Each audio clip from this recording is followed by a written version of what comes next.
നമസ്കാരം. ഒമാൻ മലയാളികൾക്ക് തീരാ നോവായി മാറിയിരിക്കുകയാണ് ദക്ഷയുടെ മരണം. തിങ്കളാഴ്ച രാവിലെയായിരുന്നു ആ സംഭവമുണ്ടായത്. മസ്കറ്റിന് സമീപം റുസൈലിൽ കെട്ടിടത്തിൽ നിന്ന് വീണ് മരിച്ചത് മലയാളി ബാലികയാണ്.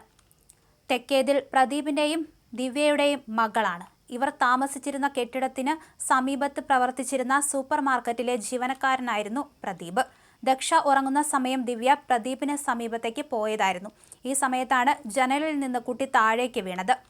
വൈഫൈ കെട്ടാൻ വേണ്ടിയെടുത്ത ജനലിലെ നെറ്റിന്റെ വിടവിലൂടെ പുറത്തു നോക്കാൻ ശ്രമിച്ചത് അപകടത്തിനിടയാക്കി.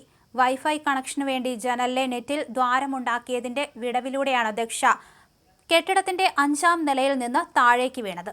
ഒമാൻ പോലീസ് സംഭവ സ്ഥലത്തെത്തി തുടർ നടപടികൾ സ്വീകരിച്ചു.